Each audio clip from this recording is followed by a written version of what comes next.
Hi, I'm Terry Modica of Good News Ministries of GNM.org. Welcome to the second session of my course on unpacking Pope Leo XIV's wonderful encyclical Magnifica Humanitas. And we're now going to dive into chapter 3 of this document. This chapter covers technology, especially artificial intelligence, in regards to safeguarding humanity at a time of transformation. But before we get really into this, let me invite you to join the Catholic Forum on AI that's on WhatsApp.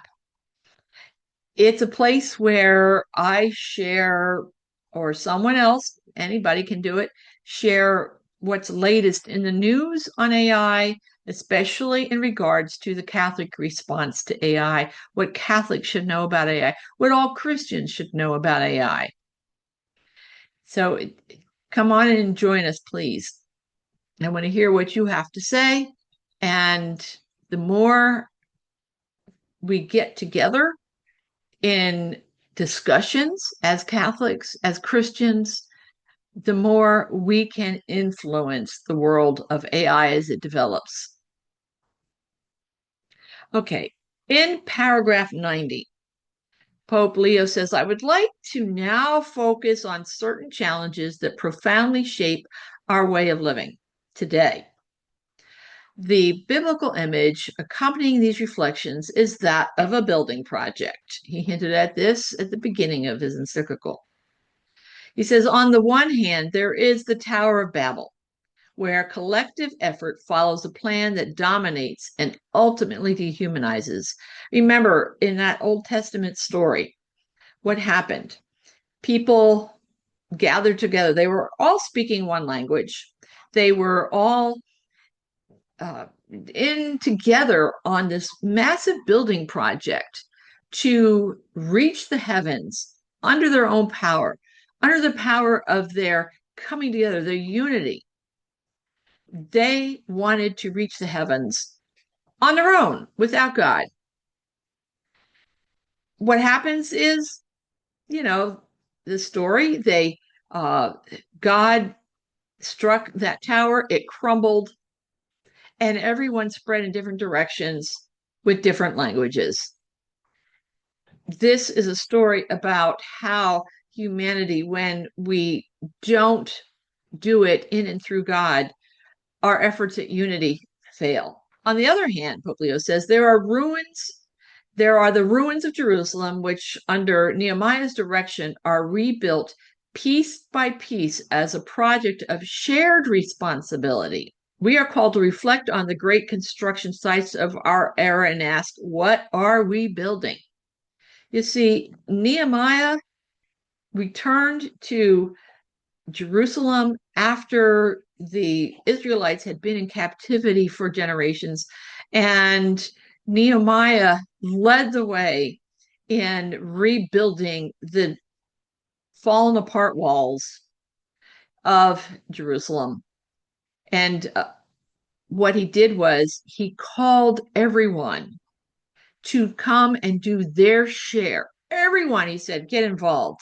Here's a section of wall you and your clan can do. Here's a section of wall you and your family can do. And he assigned a part of the project to everyone, and they worked together. The whole community worked together and successfully because of their faith and their unifying common belief in God. They were able to rebuild the walls of Jerusalem. And this is what Pope Leo wants us to keep in mind as we ask, what are we building? Whom are we building it with? What will this building project serve? Who will it serve? This is what we need to think about in this growing and increasing use of artificial intelligence. Pope Leo says, as technological development rapidly transforms languages, relationships, institutions, and forms of power, we believers must and can choose which projects to work on and in what manner so as to safeguard and value the grandeur of humanity. Magnifica Humanitas, the grandeur, the magnificence of humanity that has been given to us as a gift from God. We must, he says, all get involved and figure out which part of this building project has God gifted us for? Which part has our experiences prepared us for? Which part of our gifts and talents?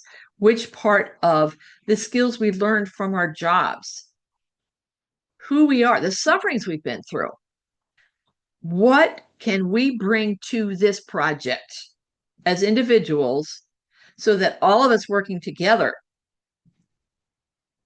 is a unity through which God works?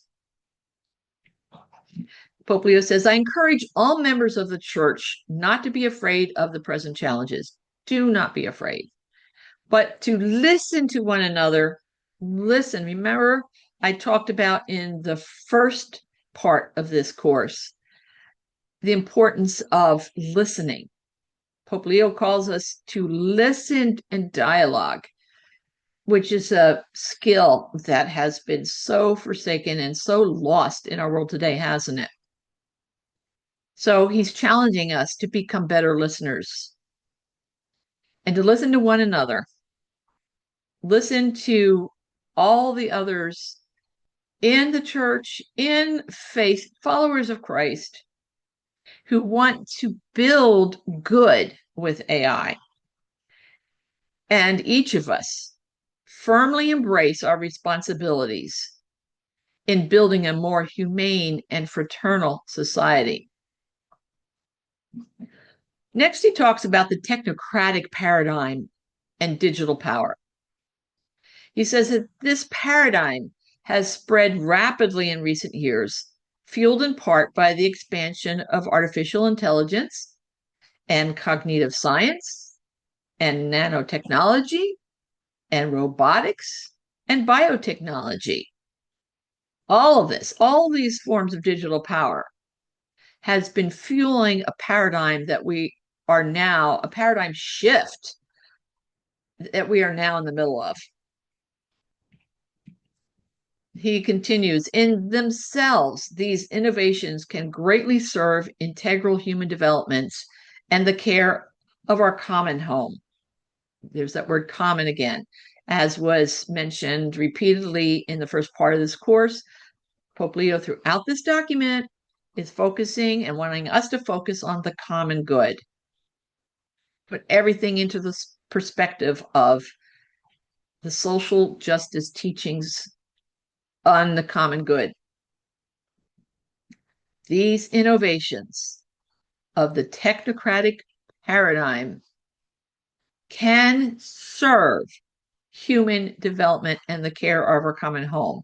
It can, and we need to help influence it in that direction.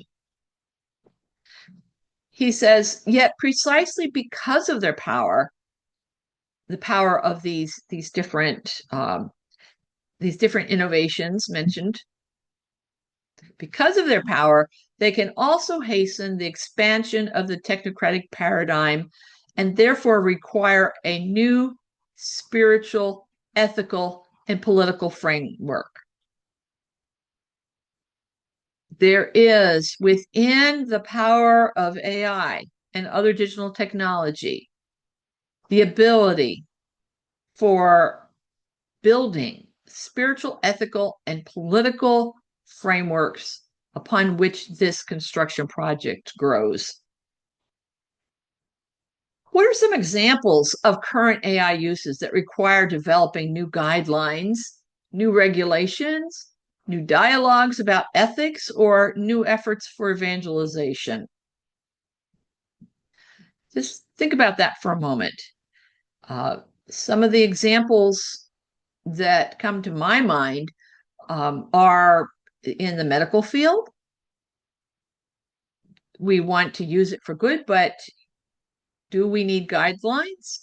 I say yes. For um, for safeguarding the use of AI and preventing the use of biotechnology that is used as a weapon. Bio, you know, the dangers of, for example, a virus that is spread through the world and can devastate economies as well as populations. And in regards to new efforts for evangelization, I think of the importance of we need to evangelize more than ever so that we can grow the number of people who help influence and use AI in the proper directions for the proper purposes and for the common good. Pope Leo talks about in this next section on artificial intelligence. It is not my intention here to offer a comprehensive treatment of artificial intelligence. I limit myself to recalling a few essential elements for a moral and social discernment that safeguards the primacy of the human person. Primacy of the human person above technology, in order to ensure that it will always be human intelligence with its conscience and freedom that guides technical innovations, and responsibility determines their use and limits. Let's unpack that a little bit more closely and more deeply. It is through human intelligence with our conscience and the freedom to speak up, the freedom to live by the moral standards of Christ that can guide technological innovations.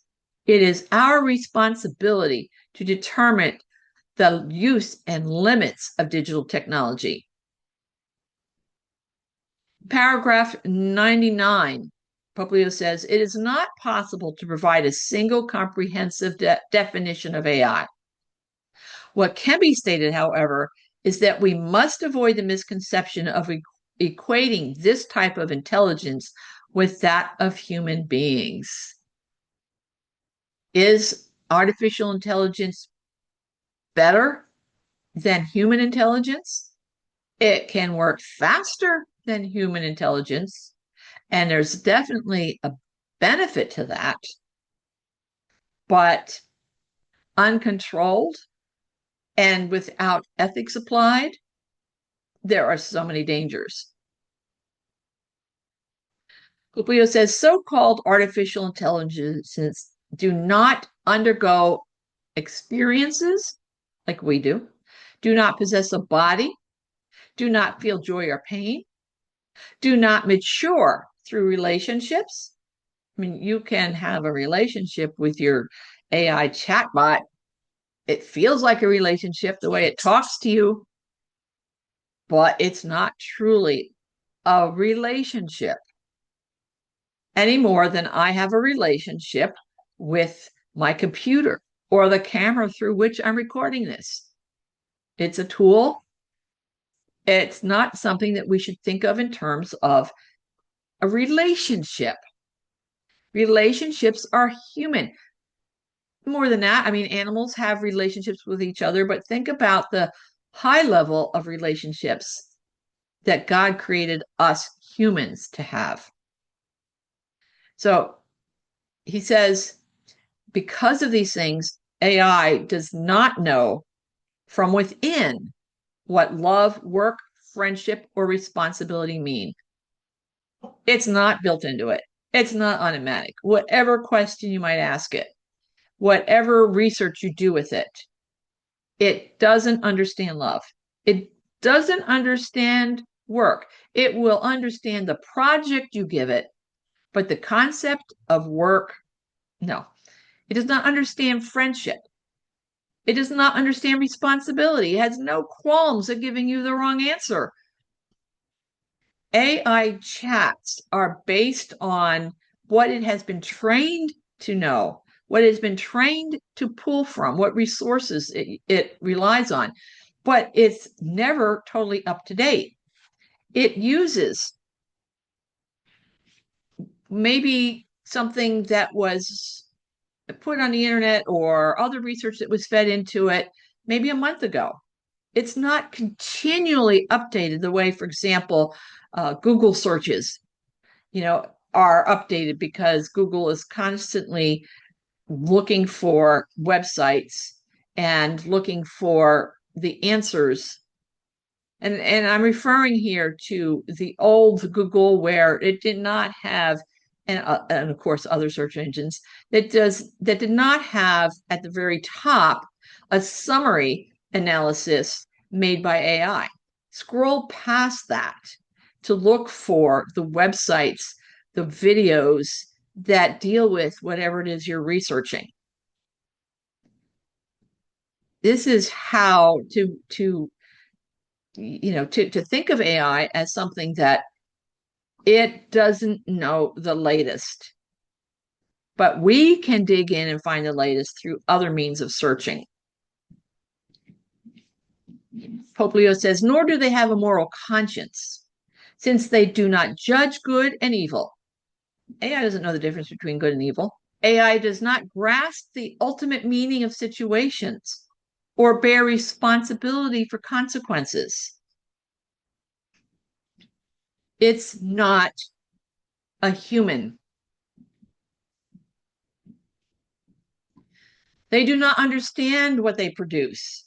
They spit out something that they've been trained to spit out, but they don't understand it, for they lack the effective, relational, and spiritual perspective through which human beings grow in wisdom.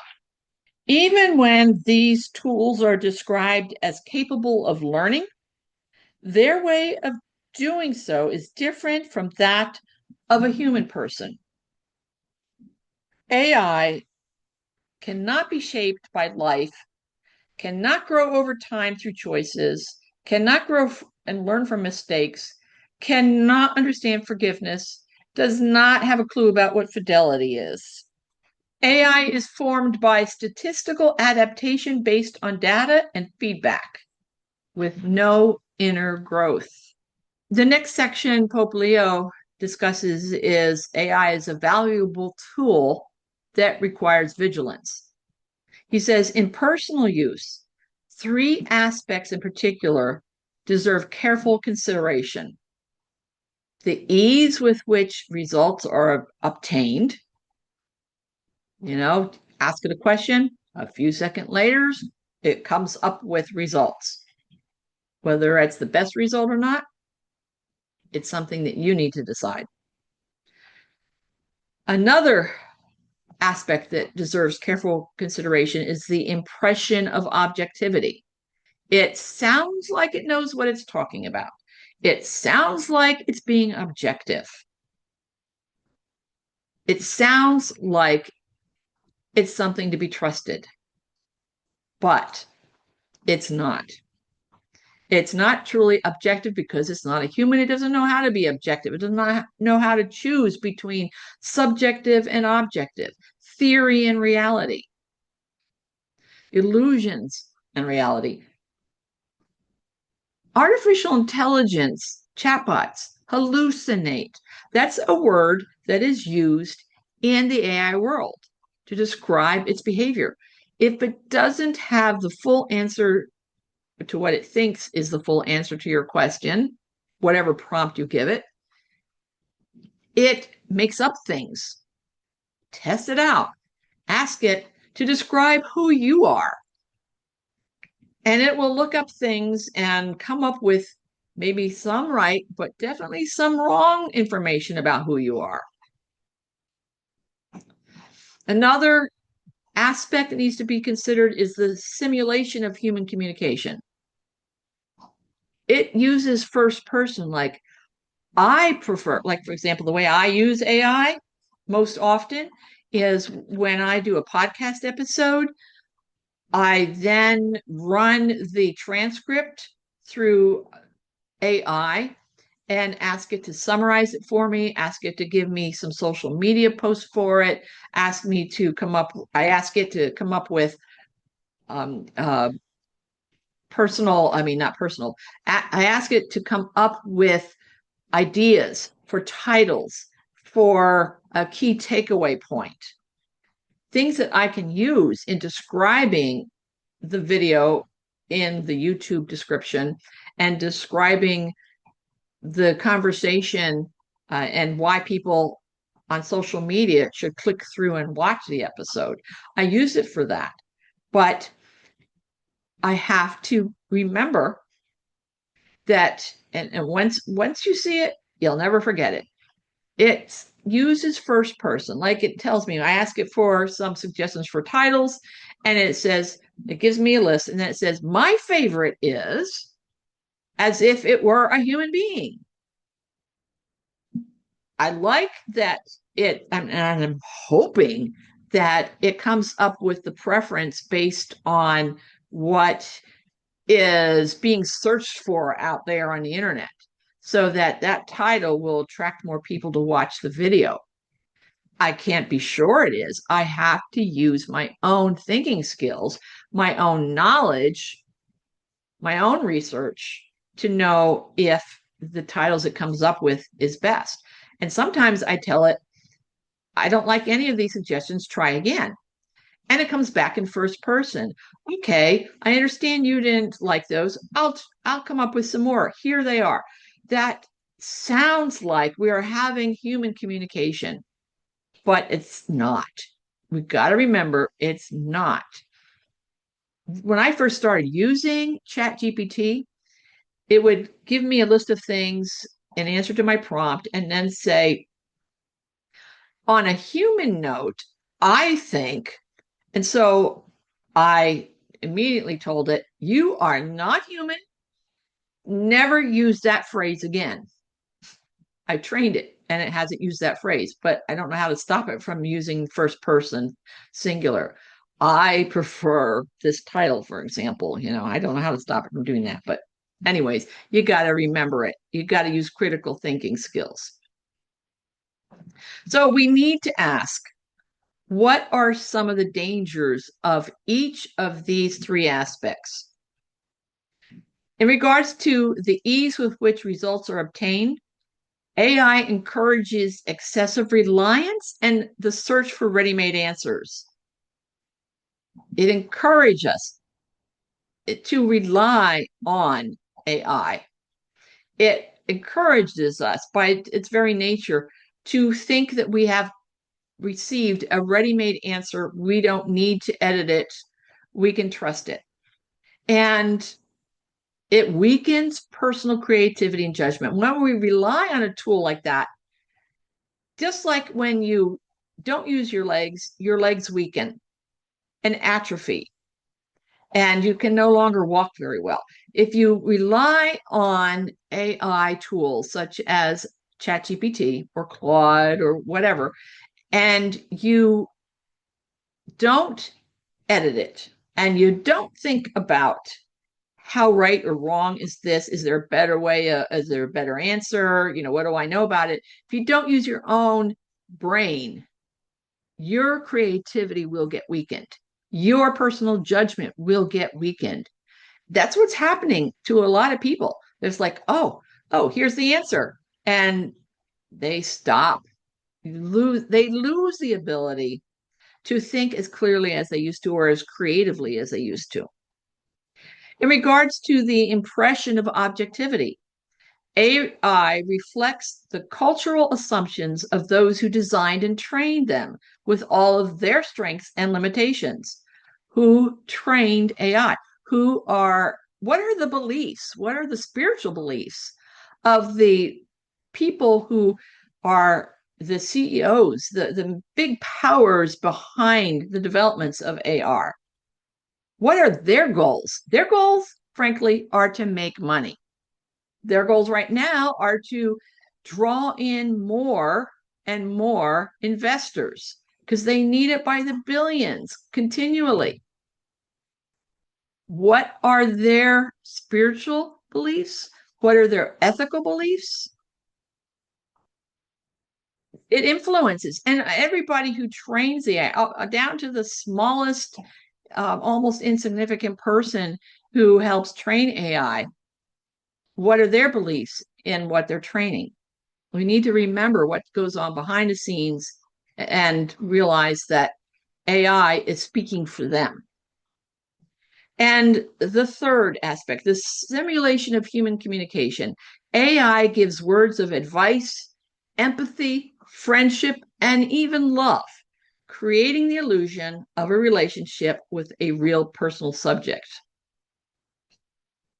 Now, let's unmask artificial intelligence, what it is not and what it is. AI is a language calculator. It's a language calculator. We're used to using math calculators. Now we have a language calculator. And like math calculators, it cannot really give advice. It's an aggregator of what is trending in human conversations on the internet. It pulls from everything from the unethical to the moral. It's a tool to support your own real intelligence, a tool that supports you. It works for you. Make it work for you. It can synthesize and organize what you already know. It's a great tool for doing that. Organization. And by the way, look into having a sovereign chatbot, a sovereign artificial intelligence tool that's working on from your computer. Sovereign means that no one else is not connected to the cloud. It's not connected to everybody else's input out there. It's you, what you train it for, what you ask it to do using the files in your computer, whatever it is that you need to organize. You can ask, for example, ChatGPT, how do I get and install in my computer a sovereign AI tool? It's enhancement, not a replacement for human intelligence. Never, ever let yourself think or anybody else think that it's a replacement for intelligence, human intelligence. It enhances what we know, but we have to be aware of when it's going too far and is hallucinating. The word intelligence in artificial intelligence is largely a marketing term that shapes expectations. It's hype. It's the artificial intelligence was first conceived of and first started to build back in the 1950s. And the name artificial intelligence was greatly influenced by the movies, the sci-fi stories that came out of that era and afterwards, where artificial intelligence robots, whatever, began to take over the world. And the term was used, artificial intelligence. That has stuck with us. But it's really not artificial intelligence. It's a tool for aggregating and organizing the information that exists. How to use AI well. This is important to know. Use it to find more options for your decision making, not to make decisions for you. This is where some people get into real trouble. Don't say, for example, which vacation should I go on, this or that? And you tell it, what your preferences are. Okay. It can give you options for vacations. Don't let it say, I prefer this one. I recommend this one to you. When it says that, say, okay, thanks, but let me think about it. We need to anticipate biases and use critical thinking. Oh my gosh, this is so important. Critical thinking. When I was in high school, I think the most important course I took was called critical thinking. It has served me well down through the years. It helps you see through propaganda. It helps you see through ideas ideologies that are trending out there in the secular society. It helps you see through, for example, when the pandemic was here, did masks really help? Did any mask? I mean, some masks help more than others. Was there a real discussion on that? How many people use masks that really didn't make any difference? We were told use masks. We used whatever we felt like, whatever maybe was handy or cheapest. We need to use critical thinking and say, is this mask really helping me? Well, I'm driving the car alone. Do I need to wear a mask? I've seen people in other cars wearing masks and they're all alone. So we need to use critical thinking. We need to use the church's teachings on social justice and use your own expertise to recognize the biases. Realize that AI is designed to keep users engaged. Expect false and compromised answers, not just because it hasn't been trained thoroughly on maybe what you're asking it for, but it has been trained. Its algorithms are set to keep you going, keep you engaged, just like the algorithms on your phone, in the social media apps, as you're scrolling through. What do you pause at? It's designed to keep you engaged. It will pop up something that it'll think you'll also pause at it, and pause long enough to see the commercials on the video so that somebody gets paid for you doing this. How to use AI well for your decision making. This is important. You can use it, but here's how to use it safely. Improve its accuracy by asking AI to argue against its own initial answer. Input what you think the answer might be and ask AI to explain why your presumptions might be wrong. So it's a dialogue that you're creating where you're challenging AI to come up with more information. Request concrete examples before acting on any recommendations that AI gives you. Use AI as a sparring partner, never as an oracle, never as the answer, the place to go to get all the answers you need, and you're going to trust it. It's a sparring partner. Use it that way. If you don't use it as a sparring partner, at some point you're going to get misled. Bounce ideas off it like you would with a thoughtful friend.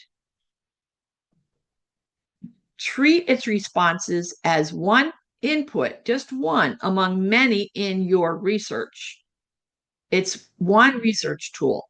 You've got other ways of researching. Your judgment remains essential. What you think the answer should be after reading everything in your research, your judgment remains essential. Never see AI or your AI chatbot as providing good, sound judgment. And here are some questions that you can ask AI in order to get more from it safely.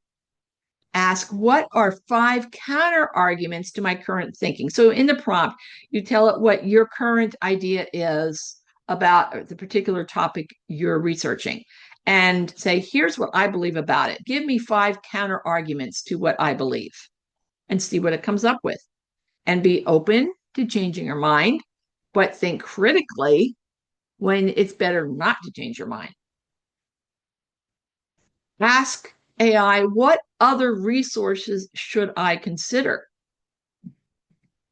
Ask AI, what are 5 variations, or 3 or 10 or whatever, or alternatives that I might try? The future belongs to critical thinkers. Critical thinking has always been an important skill to have. It's now more important than ever. The future, and whether it's a good future with AI, belongs to critical thinkers. If we don't use that skill, we turn the future over to those who want to control us. Remember, AI is unlikely to replace humans. Let me go back to that. It is unlikely to replace humans. Ignore the hype that drums up fear by saying that, oh no, humans are in danger. At the end of its development, or as AI continues to develop to the point where we have robots in the home and in the workplace and every place that we go, and AI is using artificial intelligence, artificial general intelligence, which goes even further than AI does. It's not going to replace humans because of all the things that we've mentioned that AI isn't. It doesn't understand forgiveness, for example. It doesn't give anyone a benefit of the doubt. It doesn't have a real relationship with anybody. Think of what's really important to you, what's really important to people in general, our society, the compassion, the wisdom that we've gained from our experiences and from our faith, things that can help others, that come from our heart that was created in the image of God. AI will never replace that. So it will require humans to develop stronger thinking skills. The better your critical thinking, the more you will excel in the AI era. The value we get from AI depends on what we bring to it. And now in the section on responsibility, transparency, and the governance of AI, the use of AI is never a purely technical matter. When it enters processes that affect people's lives, it touches on rights, opportunities, status, and freedom. Important and sensitive decisions, for example, the Pope says, concerning employment, credit, access to public services, or even a person's reputation,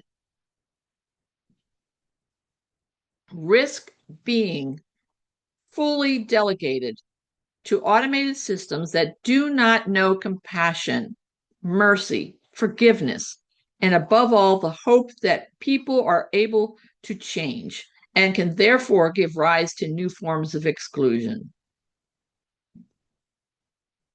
When, for example, AI is used by an insurance company, you have an accident with your car. It's the first accident you've had after driving for many years. If you talk to a human in the insurance company, assuming the insurance company is based on compassion and ethical principles, a human will recognize that, okay, you actually were not the cause of the accident. Somebody else sideswiped you and you could not react fast enough, and it will not raise your rates as a result. But when human is replaced by AI running the insurance claims, you're just going to get the pat answer. So again, important and sensitive decisions risk being fully delegated to automated systems that do not know compassion, mercy, forgiveness, and above all, the hope that people are able to change and can therefore give rise to new forms of exclusion. Pope Leo says the exclusion of the vulnerable becomes cloaked in a veneer of neutrality and objectivity, against which it becomes difficult to raise objections. If somebody, let's take that insurance company again. The insurance company is using AI instead of a human being to take your claim. there's a veneer, a guise that is neutral, that is objective, but you can't raise objections to it. You can't say, wait a minute, AI, wait a minute, this voice that I'm talking to on the phone. I object to what you're telling me about my claim. You can't do that because it's been trained by whoever prepared that tool for the insurance company. Pope Leo continues, in this way, injustice goes unnoticed, and compassion, mercy, and forgiveness, understood not as mere appearances, but as real political actions, gradually disappear from view. So, injustices, we need to bring justice to the world. We need to bring justice to people. We need social justice to be primary, but injustices go unnoticed. Like, for example, if someone is abused and they're feeling trapped in, let's say a woman is being abused by a husband and she feels trapped in that marriage, she feels trapped in that home, she feels afraid to move out, and she goes to her AI chatbot to talk to the chatbot about it. Her needs go unnoticed unless she goes outside the chatbot and talks to a real human being and goes to human resources that can help her. So, who are some of the vulnerable? The poor, the unborn children, the elderly and disabled, those who lose their jobs because of AI, those who live in war-torn countries, the homeless, the abused, the unchurched. We could spend time, thinking about how their vulnerabilities can be negatively affected by artificial intelligence, digital tools, digital technology. But I want to focus right now on the last one, the unchurched. Right now, our society is going through a boom of interest. Gen Z is tired of the moral relativism that it grew up with, tired of the isolation that the pandemic put them into, tired of what the world has been saying is true, which changes, and tired of the uncertainties. So they're looking now, they're searching on the internet, they're searching with ChatGPT or Grok or Claude, whatever, for answers. And we need to be evangelizers. We need to be available to them, make ourselves available to them, to guide them to the truth that they're seeking. We need to evangelize them. And we already have record numbers of Gen Z, more men than women, interestingly, coming into the Catholic Church at the Easter vigils. What happens next? Are we going to let them have, resort to, they have questions, they've gone through OCIA, they've got a lot of answers to questions, but there's always more questions, isn't there? We all experience more questions of faith.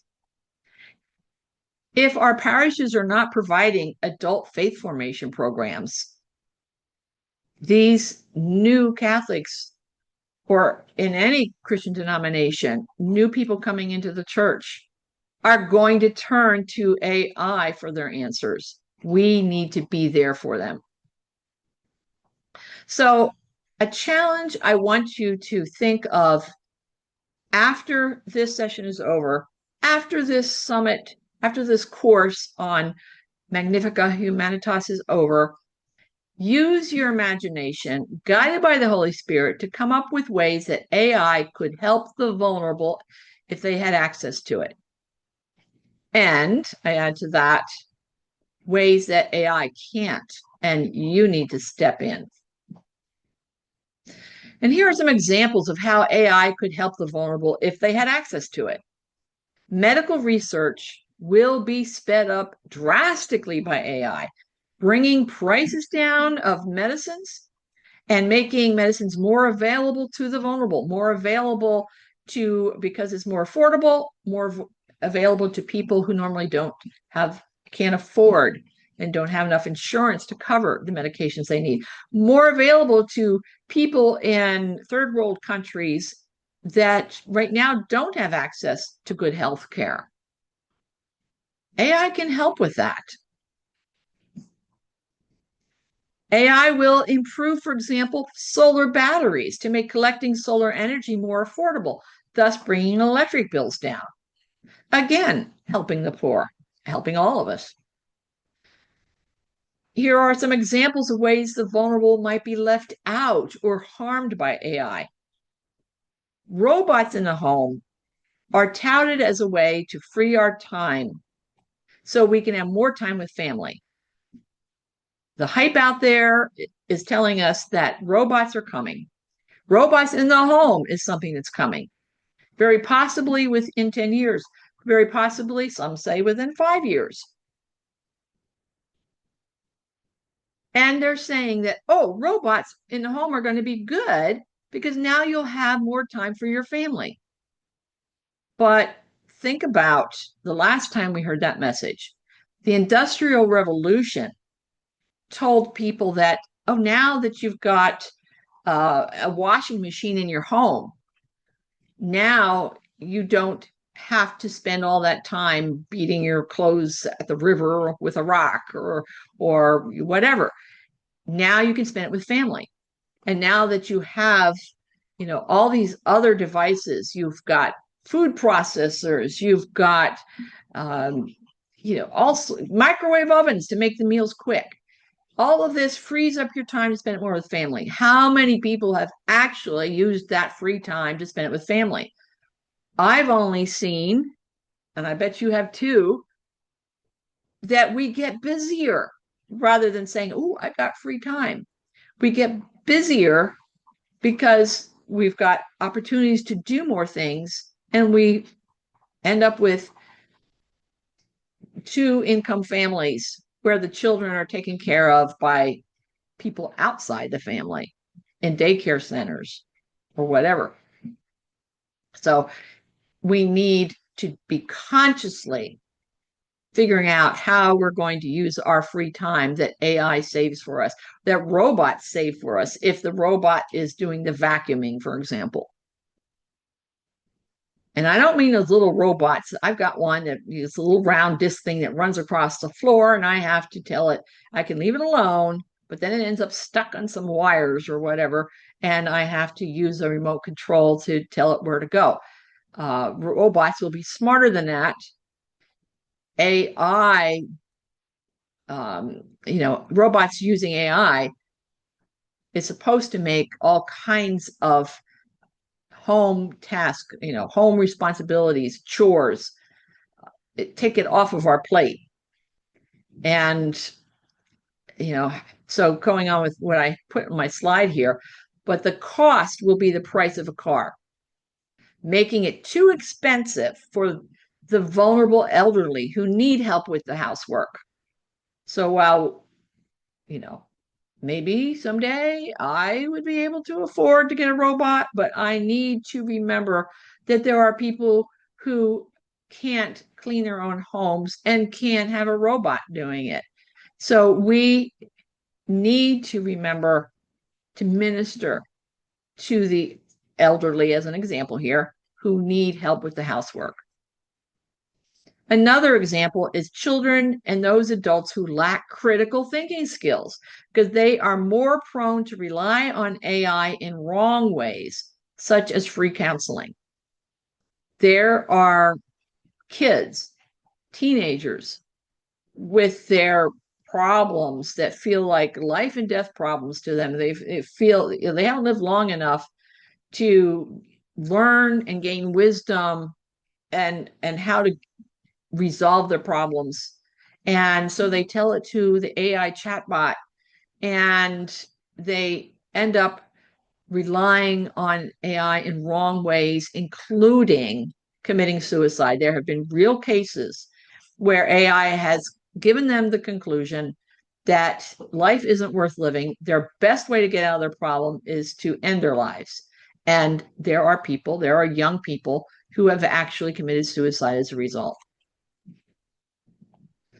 For this reason, ethical discernment cannot be limited to asking whether we are using a system for good or bad purposes.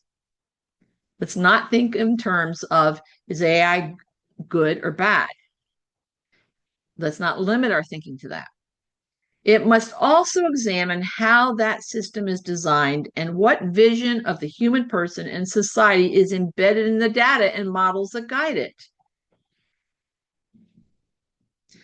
And I have on screen here a graphic promoting Magisterium AI. It's a Catholic AI tool.